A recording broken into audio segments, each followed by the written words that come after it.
Iran now says it shot down a Ukrainian passenger plane. The scenes of protest contrast with these images from last week of nationwide into crowds chanting, "The Revolutionary Guards are dictators." Hello, I'm Richard Gisbert, and you're at The Listening Post. Here are some of the media stories that we're covering this week. Iran, the showdown with the U.S., and how the accidental downing of a passenger aircraft has changed the narrative there. Portugal and racism, the country's news media, and their discourse of denial. The global warming hysteria. In Australia, the Murdoch empire is taking some heat for its coverage of the wildfires there, and the practical joke a foreign correspondent fell for a worthy cause. We've been told that this is quite a dangerous bear that's been known to attack people. It's called a drop bear. Consider what it must be like to be in charge of communications for the Iranian government right now, or what it's like to be Iranian trying to sort fact from political fiction. 2 weeks ago, an American drone strike killed the country's most important military figure, General Qassem Soleimani. That provided Tehran with an opening, a chance to rewrite the political narrative, to steer Iranians away from protesting over an oppressive government and the state of their economy, to rally them to back their Islamic leaders against the Americans. And for a few days, that seemed to be working. Then that passenger plane was shot down over Tehran, and Iran's leaders had a decision to make. For 3 days, they chose to lie to the public before finally coming clean, admitting that they took that plane down by mistake. Iranians have since taken to the streets, not to mourn the loss of a fallen soldier, but because they are outraged over years of official lies, ineptitude, and impunity. That messaging opportunity is long gone. The Iranian government now has a PR nightmare on its hands. Our starting point this week is Tehran.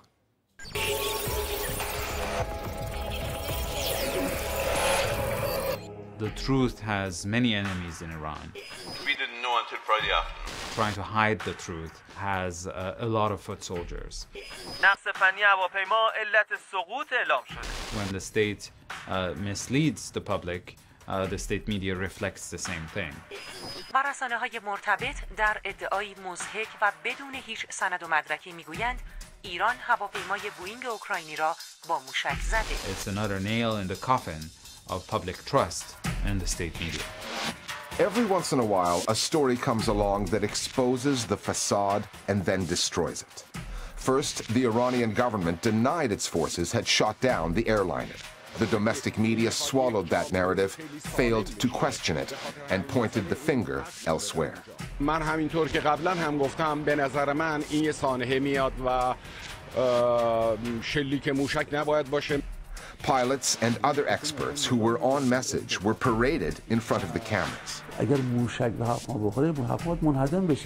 And when they finally admitted they had accidentally taken 176 lives, the government was apologetic but seemingly unashamed of the deceptions it had peddled. Our military forces were brave enough to claim responsibility early on.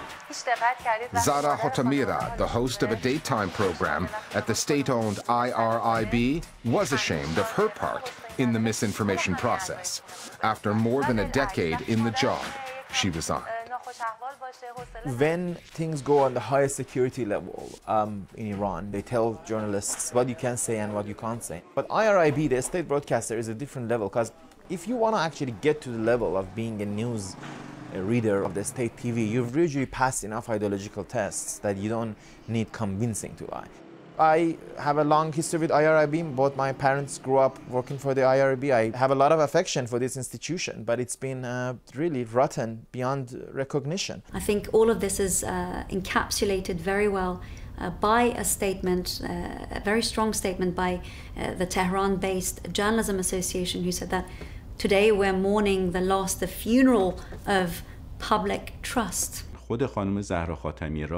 People like Zahra Khatmirad, the athletes who are leaving Iran's national teams, or the artists who've boycotted festivals, all of them are signaling a social withdrawal that we've never seen before. Zahra Khatmirad is the daughter of a war veteran. Now there are people attacking and insulting her. And she's asking, how was I a good person before I resigned, and suddenly I'm a bad person? This, in my view, is what the regime supporters have no answer for. Iran's media landscape is restricted. Television is the government's domain. It either owns the channels or controls them through other means.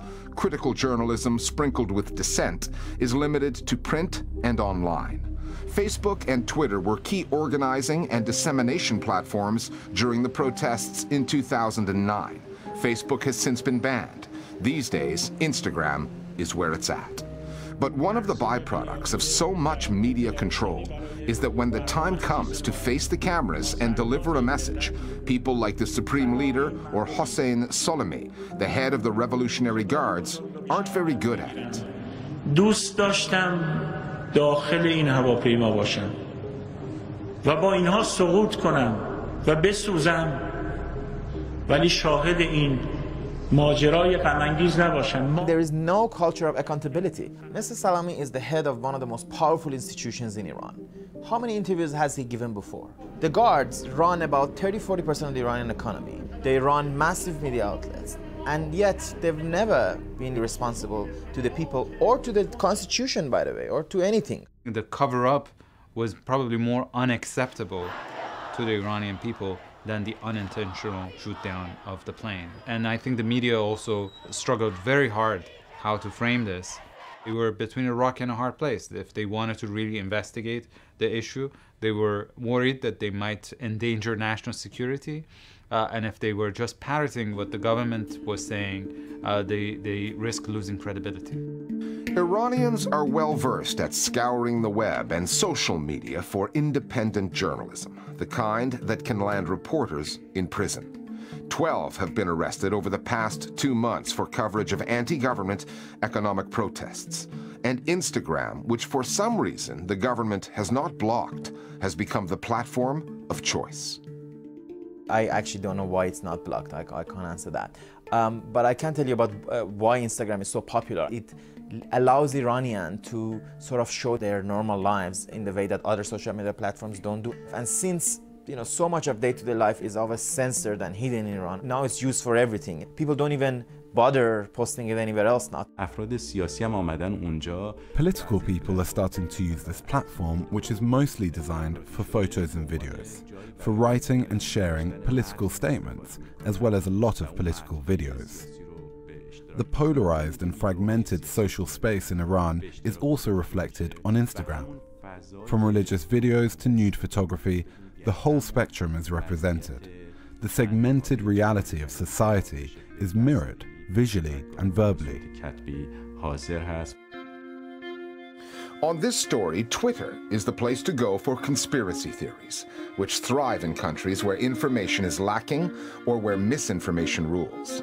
Some have posted that the plane was actually blown up from the inside by a passenger as part of a Swedish Zionist plot. The passenger they named turned out to be 9 years old. Others have posted links to pro-government newspapers saying that the American government and Boeing had conspired to bring the 737 down. The other thing this story has produced has been occasional signs of life in the Iranian mainstream media.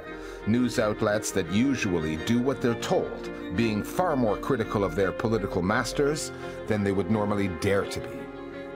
There was a quasi-backlash, if you can call it that. The editor-in-chief of state-owned media, Tasnim, actually took to Twitter to say that Iranian authorities should have been more transparent with the information that they provided. Tasnim and other news agencies found themselves in a very difficult situation.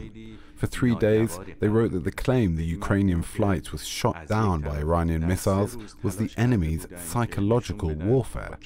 But when the truth was revealed, they were shocked. They decided to project this shock onto the government. They felt they'd been tricked into this. They are one of the players, but felt left out of the game. For a government addicted to controlling the media, now paying the price for its clumsy propaganda, these are desperate times. این دلقک‌های آمریکایی که به دروغ و با کمال رذالت میگن که ما در کنار مردم ایرانیم This past Friday, the Supreme Leader Ayatollah Khamenei chose to deliver a sermon in public for the first time in 8 years. But consider what Iran is up against on the propaganda front. 12 days after the Pentagon killed General Qassem Soleimani, the U.S. State Department released this video, an unsubtle message to Iranians. A nostalgic view of regimes gone by, the days of the Shah. A regime that so many Iranians feared and hated, an era reimagined according to American interests. In Tehran, desperate times call for desperate messaging. But this time, on the story of Flight 752 and how to tell it, the Iranian authorities got it wrong. We're discussing other media stories that are on our radar this week with one of our producers, Johanna Hoos. Joe, what's this about trouble in the Murdoch household at a time when news outlets in Australia, which are part of the Murdoch empire, are being criticized for their coverage of the wildfires there? Well, on Tuesday, Richard, Rupert Murdoch's son, James, issued a joint statement with his wife, including some potshots at his family's media outlets for questioning the cause and downplaying the impact of climate change. Here is one example of that from Sky News Australia. Why don't you dare to tell the facts that show that we're not actually seeing this climate catastrophe the media keeps talking about? Now, critics have long accused Murdoch's global company, News Corp, and some of the family's television networks, including Fox News and Sky Australia, of dismissing widely accepted climate science. And clearly, some within the Murdoch clan feel that way as well. A spokesperson for the couple said, and I'm paraphrasing now, their views on climate and their frustration with some of the News Corp and Fox coverage on this topic is well known, and that they are particularly disappointed with the ongoing denial among the news outlets in Australia. And this is coming from the Murdoch who was Rupert's heir apparent. Right. As recently as 18 months ago, James was at least nominally responsible for Fox News output as the head of its parent company, 21st Century Fox, and he still serves on the board of News Corp. But he lost the 21st Century Fox job in 2018 when the company was sold to Disney, and he didn't take up a new position. So perhaps there's a little more to this story than the climate issue. James did walk away with a lot of money he is now investing in businesses that champion green causes and democratic reform. Companies with a far more liberal standpoint than the Murdoch empire he seems to have left behind. Or that left him behind. Let's move on to Kashmir now. We're now more than 5 months into an internet blackout in that Indian-administered region. The Indian Supreme Court has declared that blackout illegal, and some services are now being restored? Yes. But there's a catch. Broadband internet will be gradually reintroduced, but only at institutions such as hospitals, banks, government offices and travel companies. Now, the region's administrators have said that there will be clear parameters, and they have told service providers to install firewalls to limit access to websites they call whitelisted. Access to all social media sites remain blocked in Kashmir. Mobile internet is not available. Home broadband doesn't work. The internet blackout is now the longest ever in a democratic country. It was imposed back in early August when India's BJP government revoked the semi-autonomous status of Jammu and Kashmir. And the cost has been enormous on people's lives, their ability to contact loved ones, jobs, and the economy. Okay, thanks, Joe. A few months ago, 3 women of African descent, Beatriz Gomez Diaz, Romualda Fernandez, and Joacine Catar Moreira, made history, becoming the first black women elected to Parliament in Portugal. They come from different parties, but they shared a commitment to combating racism in Portuguese society. It was as though that society then wanted to prove their point. The women have faced all kinds of racist abuse on social media. In the mainstream media, the hostility was more subtle but no less direct. Portuguese commentators and news columnists have contested the idea that racism even exists there. They argue that somehow the Portuguese, unlike other Europeans, are immune to racism, that they are uniquely colorblind. This is a story that, while set in the modern day, is rooted in a rose-tinted view of the country's history, its colonial past. The Listening Post's Daniel Turi now on a state of denial, the reporting of race in the Portuguese media.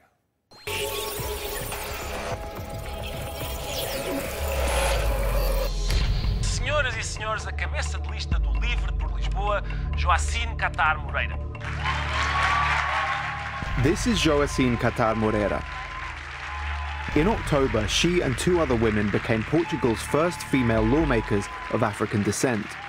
Seremos no Parlamento a esquerda antifascista. Moreira's candidacy had a magnetic effect on the Portuguese media. Mulher, afrodescendente e gaga. Not just for the color of her skin, but also the fact that she speaks with a stutter. Eu gaguejo quando falo, não gaguejo quando eu penso. Nossa campanha foi uma... Our campaign had several themes. We talked about the environment, health, education, economics, science, and so on. But the media never looked at me as a candidate with a program for Portugal. They looked at me as a black woman who speaks with a stutter. And yet, every time I talked about racism, the media used that against me. Estas discriminações são seculares, são estruturais, são frutos do racismo estrutural. Moreira's critique of racism on Portugal's streets and in its institutions drew a common reaction from opinion makers right across the media spectrum, one of denial. The director of Sol newspaper responded to the parties who were making that critique by saying that Portugal isn't a racist country and that therefore policies to combat racism don't make sense. In the online right-wing paper Observador, there were numerous columnists who denied the existence of racism. I ask, how do they, as white men, manage to affirm with so much conviction that non-white people don't suffer racism? Racism has always been obvious for the people who suffer from it. Here's an example. In Portugal, there is a lot of distrust among ethnic minorities about the police. Currently, there are 18 policemen on trial for racially abusing and torturing 6 young black men who were in their custody.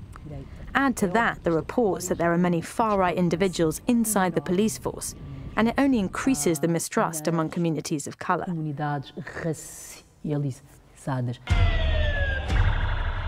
For many in Portugal's black community, the media's reporting of police violence is an ongoing source of frustration.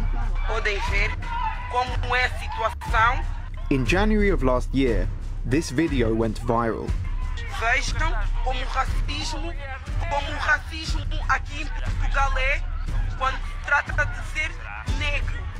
Police officers beating a 63-year-old black man and his family in the Bairro da Jamaica district of Lisbon. That drew hundreds of protesters onto the streets, and when a few threw stones at the police, the response came in rubber bullets. 70 public figures of African descent then wrote a letter, published in the newspaper Jornal Tornado, condemning the media's coverage. Mamadou Ba was one of them.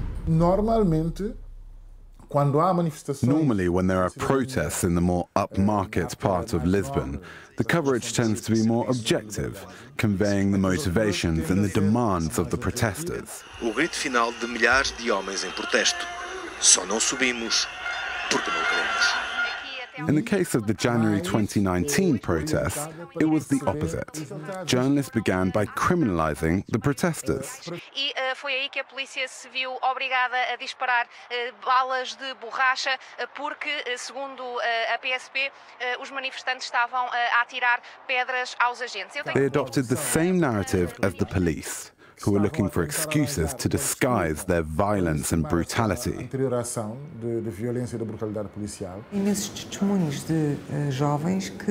In the testimonies given by the young protesters, many of them said they were shot with rubber bullets while they were protesting completely peacefully.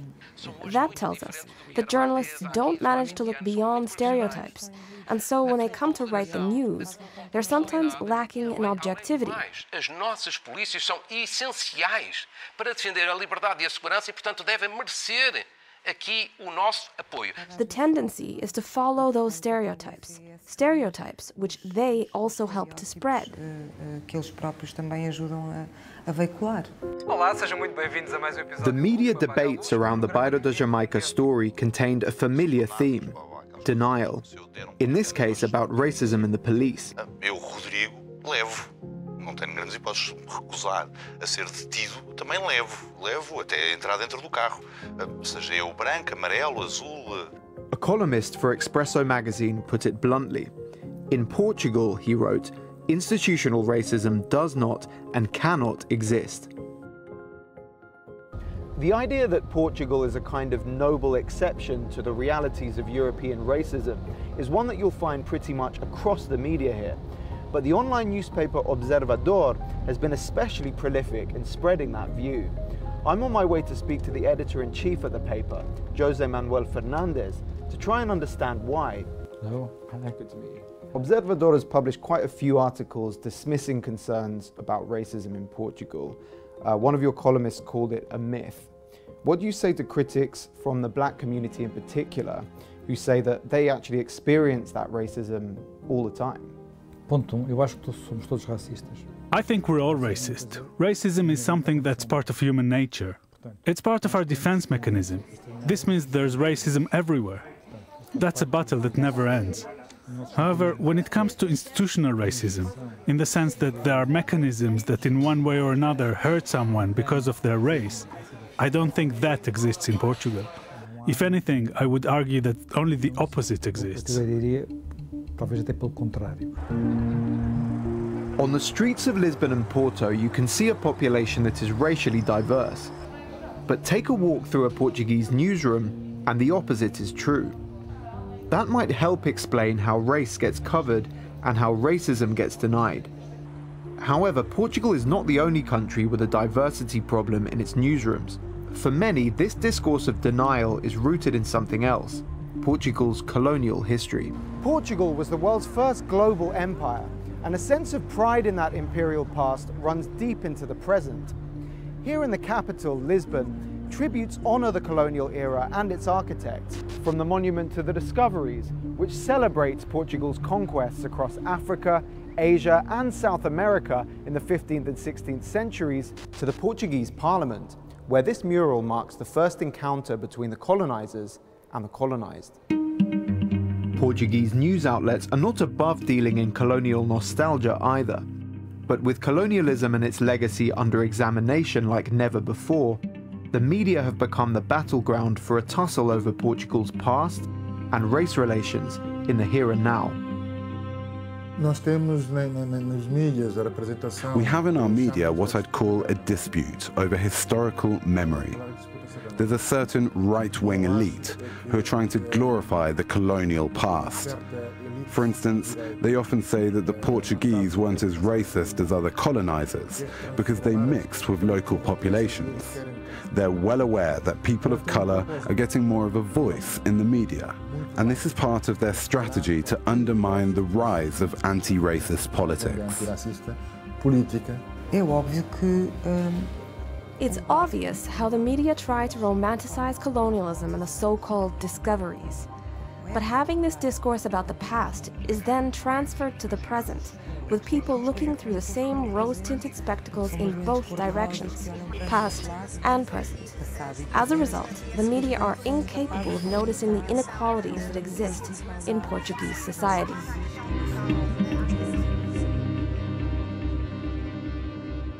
Finally, Australians have this prank that they like to play on tourists. They convince them that not all koalas are cute and cuddly, that the koala-like drop bear is in fact quite vicious.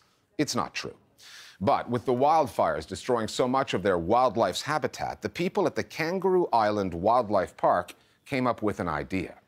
Enlisting the help of a cameraman, Sean Mulcahy, they pulled the prank on a foreign correspondent who works for a British network, ITV. They convinced her that if she wanted to handle that particular kind of koala, she'd need to put on some riot gear first, actual body armor.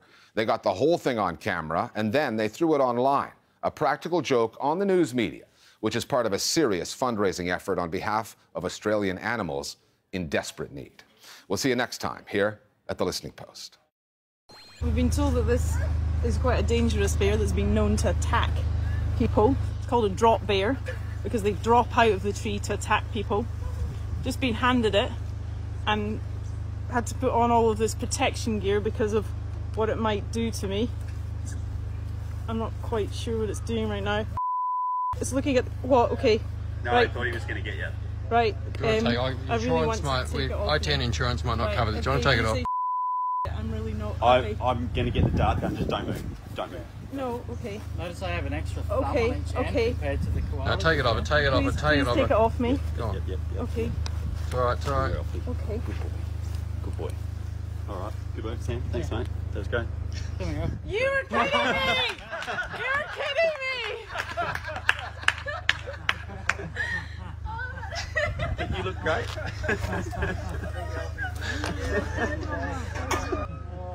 Oh,